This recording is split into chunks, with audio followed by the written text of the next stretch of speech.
Here's a very strange story. This is when the before the Rebbe was Rebbe. The Rebbe arrived in America in like 1941. His father-in-law, who at that time was the Rebbe, he arrived in 1940. But the Rebbe was still a very important figure and a very impressive and influential uh, person in Chabad. One day he was making a farbrengen with boys, with other some of the pupils. It was Shabbat, the Shabbat, and he was talking about the importance of going out into the streets if necessary, and encouraging other Jews to do Torah and commandments. So in those days, it was unheard of, especially in America. Jews came to America.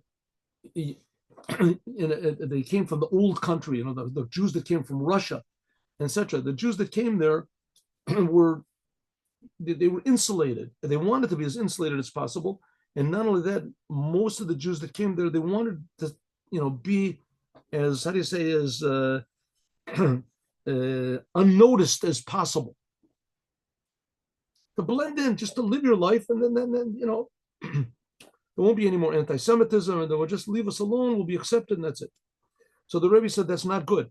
We have to go out and encourage Jews that they must act, think, speak like Jews, to do the Torah. They have to do Torah. Jews have to keep Shabbos. So the fellows that were sitting with them didn't understand what it means. So the Rebbe said, here, I'll show you. Come with me. So he went out into the street, and there is, if you see in Crown Heights, that's where the headquarters are. So there's this big sort of, what's it called? The street is very big. It has like, 5 lanes, 6 lanes in each direction. And there's what do they call it? In the middle, there's like this promenade or something in the middle where people walk. So he said, come with me. So they went to this promenade thing, and that's in the middle of the street. It's like, 3 or 4 lanes, and it has chairs there you can sit in, So and a lady came across the street carrying her groceries, Shabbat. So the Rebbe said to her, excuse me, ma'am, are you Jewish? And she said, yes, I am.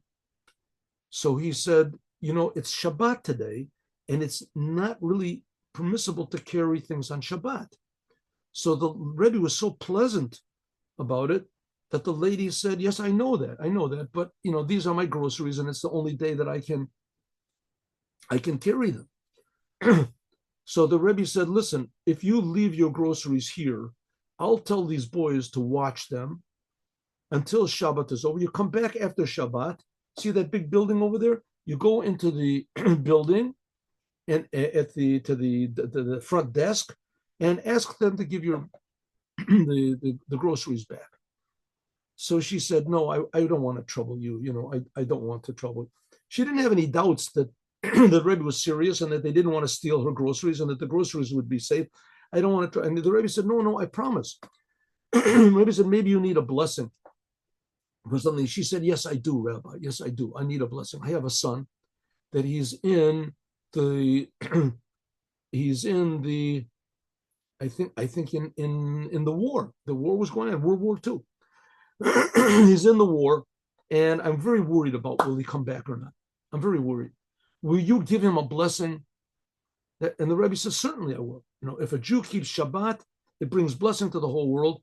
I give you a blessing, it should be all right. She said, okay, I'll leave the things here, but you're sure I should? The Rebbe said, yes, leave it here. You can leave your purse here with the things, and you can go home. I guarantee you, in another 2 hours, come back. It'll be after Shabbat. And the lady said, okay. And she did it.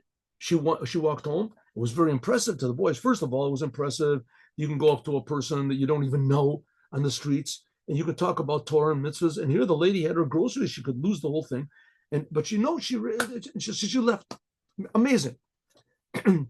3 weeks later, 2 weeks later, the lady comes back to 770. She came, I don't know if I said this clearly.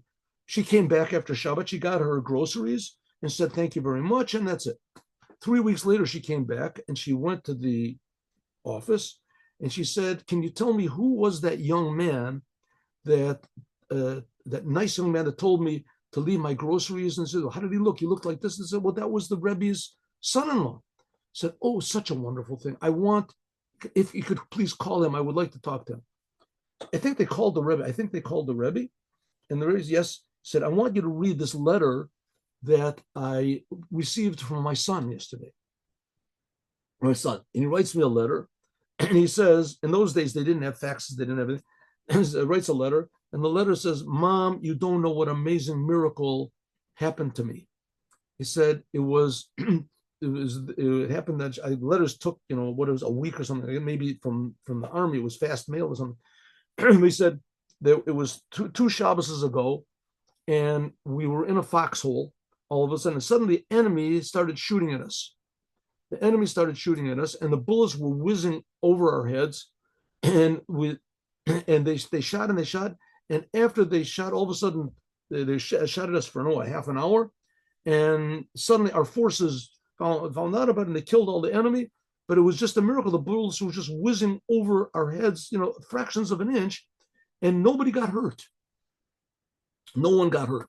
I think that's what he said, that no one got hurt, or that I didn't get hurt. I don't remember which one it was, but in any case, it was a big, amazing miracle that just is no explanation whatsoever. We were completely open to their shooting, and they didn't do any damage. So the lady said, Rebbe, this was the Shabbat that I kept, that you told me to keep. This was your blessing. Because of your blessing, my son is alive today.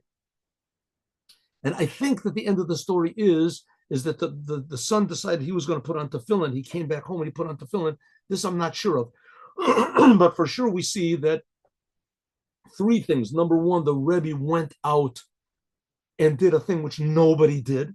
Number two, the woman listened to him. She complied with it. And the amazing miracle that resulted from it. So we see that the Rebbe, even before he was Rebbe, was already bringing his courage and his love and his holiness into the world. Have a good day with Mashiach now. See you tomorrow at 8 o'clock in the morning.